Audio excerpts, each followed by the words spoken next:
항암제는 암세포를 100% 사멸하는 요법이 아닙니다. 암이 계속 증식하는 환경을 제가 가지고 있다면 항암제를 아무리 해도 잔존 암세포들이 자라날 수가 있습니다. 5년 전에 유방암에 걸렸었는데요. 항암을 하면서 전체 몸의 환경을 바꾸는 거는 저는 이 아침 식단으로 해결을 했어요. 첫 번째, 안녕하세요. 지식한상 구독자 여러분 반갑습니다. 저는 서울 노원구에서 약국을 하고 있는 김은하 약사입니다. 열방약국 유방암 상담소, 열방약국 말기암 통합요법 상담소라는 두 권의 암에 관한 책을 출판한 작가이기도 하고요. 현재 또 유튜브 채널 열방 상담소를 운영하고 있습니다. 항암제는 암세포를 100% 사멸하는 요법이 아닙니다. 그러니까 이 부분을 굉장히 많이 착각하고 있으신데요. 물론 1기, 2기 환자는 수술로 대부분의 암세포를 제거하고요. 남아있는 보이지 않는 암세포를 처리하기 위해서 항암 방사 요법을 하게 됩니다. 그러나 3기나 4기로 갔을 때는 수술이 불가능하고 이 항암 요법과 방사 요법을 의존해야 하는데요. 특히 세포독성 항암제는 항증식제입니다. 암 조직이 5cm다. 그러면 3cm로 줄여주는 역할을 하는데 이것이 완전히 0cm로 줄여주는 역할을 하지는 못해요. 왜냐하면 세포독성 항암제가 듣는 기간이 있습니다. 6개월에서 8개월. 그래서 5cm에서 3cm로 줄었던 암 조직이 6개월에서 8개월의 항암을 끝나게 되면 다시 커지게 되죠. 그렇기 때문에 4기 암 환자의 생존율이 지금 10년, 20년이 지나도 올라가지 않는 이유는 이 암을 증식을 억제하는 그 역할을 항암제가 100% 수행하지 못하기 때문입니다. 5년 전에 유방암에 걸렸었는데요. 항암을 하면서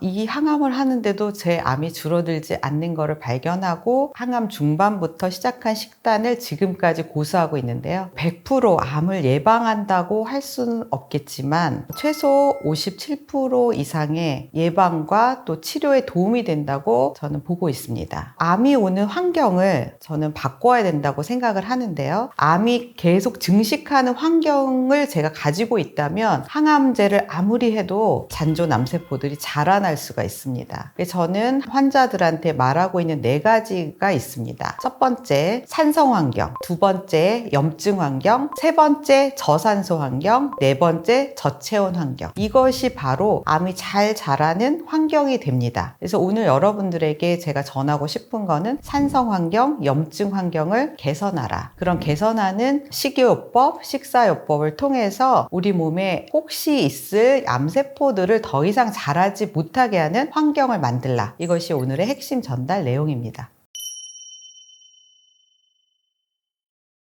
독소들이 배출되고 또 해독하는 시간으로 아침 시간을 사용하면 좋은데요. 위와 장이 비어있기 때문에 위와 장에 부담이 가지 않는 식사와 적절한 단백질, 식이섬유, 과일, 야채들을 통해서 보충하면서 하루를 시작할 수 있는 에너지를 공급받는 것이죠. 제가 유방암에 걸리고 식단을 바꿈으로써 사실은 수술 항암 방사한다고 해서 제 몸이 건강해지는 것이 아니라 그거는 보이는 암만 제거한 것이고 전체 몸의 환경을 바꾸는 거는 저는 이 아침 식단으로 해결을 했어요. 저는 아침에 삶은 달걀, 고구마, 사과를 포함한 최소 7가지 야채를 살짝 데쳐서 그걸 갈아서 먹는 것을 지금까지 계속하고 있습니다. 계란은 풍부한 아미노산이 들어있어요. 채소에서 얻을 수 없는 충분한 단백질을 얻는 것이고요. 저는 암 환자들에게 난각번호 1번 유기농 달걀을 하루 2개 정도 달걀 후라이가 아닌 삶은 달걀, 또 너무 삶아 드시기 지루하시면 달걀찜, 오트밀 달걀죽 이런 요리를 통해서 달걀을 아침에 섭취를 하는 것이죠. 그러면 하루에 필요한 단백질은 60kg다? 그럼 60g의 단백질이 필요한데 암 환자들에게 있어서는 저는 단백질 수치를 봅니다. 보통 6에서 8 정도가 정상인데요. 항암 중에 6점 초반대로 떨어진다면 달걀 공급을 더 집중적으로 하시고 보통은 7 정도를 유지하시면 좋습니다.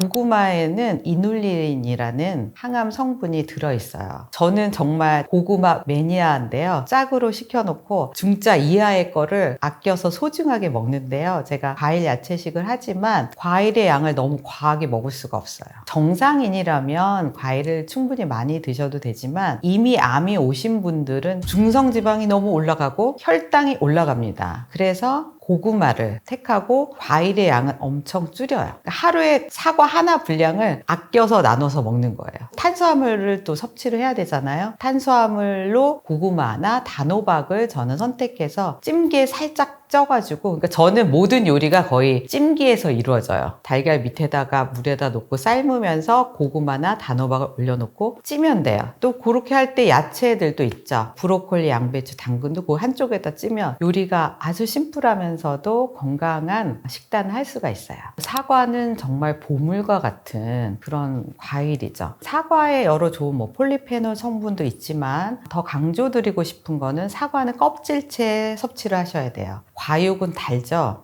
단 성분이 우리를 행복하게 하지만 영양소의 중요한 부분이 껍질에 있어요. 얼서릭 애시드라는 성분인데요. 이건 굉장한 너무나 강력한 항암제인데요. 이 얼서릭 애시드가 풍부한 과일은 무화과, 오렌지, 사과입니다. 이 얼서릭 애시드는 강력한 세포를 산화를 막아준 항산화제 역할, 항염증 효과, 또 우리 몸은 어떤 작용이 있냐면 병든 세포가 있으면 너는 죽어라고 명령을 내리는 아포토시스라는 기능이 있습니다. 그런데 이제 암 환자들은 이 아포토시스 기능이 꺼져 있거나 망가져 있거나, 그래서 이 얼서릭 애시드라는 성분은 아포토시스를 촉진시켜요. 그래서 우리 몸에 암세포라든지 가능성 있는 세포들을 빠르게 없애줘야 되잖아요. 그래서 우리 몸에 있는 항암, 항염증 효과가 있는 것이 바로 얼서릭 애시드입니다. 그것은 바로 어디에 있느냐? 사과 껍질에 있습니다. 미역국은 생일 때만 먹는 국이 아니고 산모들만 먹는 국이 아닙니다. 미역국에는 요오드가 너무나 풍부해요. 그 요오드는 우리 몸에 천연 해독 작용을 합니다. 만약에 요오드가 여러분 몸속에 부족하게 되면 여러분의 몸에는 뭐가 쌓이는지 아세요? 중금속이 쌓입니다. 그래서 암 환자의 머리카락을 검사해보면 비소, 아연, 수음, 브롬 이러한 중금속이 정상인보다 많이 검출이 돼요. 그래서 미역국을 그냥 수시로 자주 드시고 항암 중에도 미역국을 많이 섭취하신다면 독소 배출, 해독력이 굉장히 뛰어나요. 팁을 드린다면 유방암 환자들, 호르몬 양성 유방암 환자들은 어느 부분이 같이 병이 오냐면 갑상선에 결절이라든지 갑상선 암이 온다든지 아니면 난소나 자궁 쪽에 문제가 순차적으로 같이 오게 되어 있어요. 제가 발견한 것은 요오드 결핍이 원인이었어요. 그 환경 호르몬의 독소를 해독시켜주는 것이 요오드입니다. 그러니까 여러분 평상시에 미역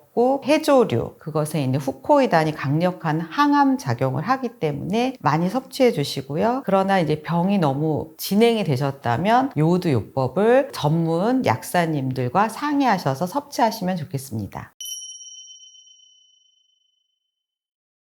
아침에 요즘 채소 과일이 굉장히 유행하고 있잖아요. 제가 하나 더 팁을 드리자면 즙만 드시고 하시면 저염이 되십니다. 너무 몸의 염도가 떨어져 있어요. 많은 암 환자들이 또 많은 분들이 건강 상식으로 저염을 해야 된다라고 생각을 하세요. 정상인의 염도는 0.9입니다. 그러나 암 환자의 염도 또 병든 상태 염도를 체크를 해보시면 불행하게도 암 환자는 0.4 이렇게 낮아 있어요. 저염이 좋다라는 생각을 많이 하시잖아요. 그래서 염도를 굉장히 신경을 안 쓰고 섭취를 했더니 0.4에 와 있는 거예요. 그래서 어떤 암 환자는 말기암 0인 거예요. 염도가. 이러면 모든 세포가 이렇게 탱글탱글한 건강한 세포가 아니라 쪼그라들게 돼요. 그 몸이 망가지는 거죠. 그래서 아침에 저는 죽염을 꼭 씁니다. 죽염 안에는 항암, 항염, 그 다음에 70가지의 미네랄이 들어가 있어요. 그래서 여러분 간은 간간하게 한식도 맛있게 하세요. 그러나 이제 그거를 천일염이나 죽염으로 간을 하셔야지, 사실 맛소금 같은 거로 간된 거를 드시면 안 되고 미네랄이 풍부한 천연 소금으로 적절한 간을 해주셔야 돼요. 너무 짜면 안 되지만 너무 저염도 안 돼요. 그래서 저는 몽땅 주스 이렇게 살짝 쪄서 간 거에다 죽염 간을 하고요. 달걀을 먹을 때는 죽염에 찍어 먹습니다. 그래서 아침에 부족한 염도를 정확히 채워줘야죠.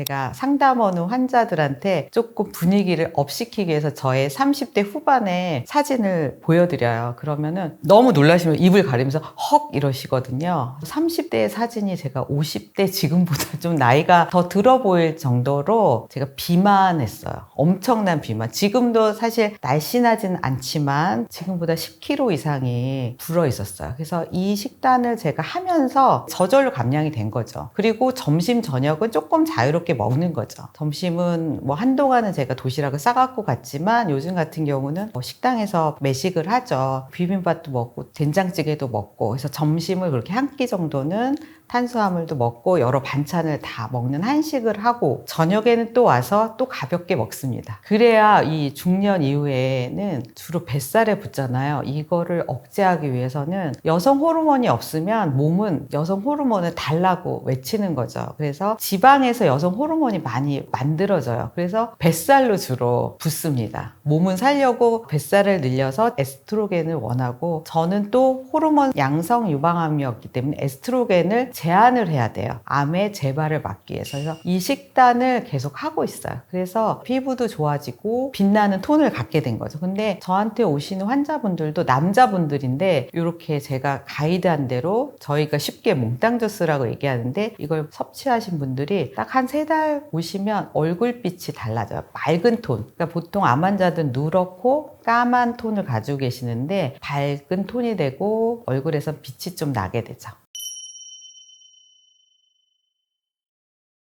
고지방식이, 그 다음에 카페인, 밀가루, 과당이 많은 식단. 그러면은 고지방식이 어떤 게, 베이컨을 구워서 라떼 한 잔 딱 놓고, 토스트를 또 그쵸? 버터나 이렇게 기름에 구워가지고 토스트 이렇게 먹는다면 아침에 필요한, 해독에 필요한 물질은 없죠. 그 다음에 이 밀가루는 침묵의 세균이라고 할 수 있어요. 밀가루는 글루텐 성분이 장내 유익균을 늘려주거든요. 그러니까 아침에 이렇게 뭐 베이컨에 커피에, 그 다음에 여기다가 과당이 많은 주스류 있죠. 이걸 하나 딱 곁들이면 우리 몸은 어떻게 되냐면 산성 환경이 되고 염증을 일으키는 환경이 됩니다. 근데 제가 자신 있게 말할 수 있는 건 제가 이런 식단을 거의 10년 넘게 했던 것이죠. 한 번, 두 번은 괜찮지만 이게 1년, 2년, 5년, 10년이 누적되면 병이 올 수 있는 몸 상태가 됩니다. 그래서 제가 유방암에 걸렸을 때 저의 소변의 pH, 그걸로 상성도를 알아볼 수 있거든요. 제가 5였어요. 5. 대부분의 지금 말기암 환자들이 산성도가 5에 해당합니다. 정상인의 pH는 7.4예요. 중성에서 약간 알칼리로 가 있어야 돼요. 그래서 제가 채소과일식을 계속 강조하는 이유가 너무 산성이 되어 있거든요. 빨리 넘어와야죠. 그래야 암이라든지 질병이 예방되고 오지 않는 환경이 됩니다. 그래서 아침에 이렇게 고지방 식이에다가 우유에다 커피, 과당이 많은 음료, 밀가루 있는 빵을 이렇게 드신다면 위험한 식단이라고 할 수 있겠습니다. 중년 이후에는 우유를 전 정말 권하지 않습니다. 우유 안에는 인슐린 그로스 팩터 1이라는 성장인자가 들어있어요.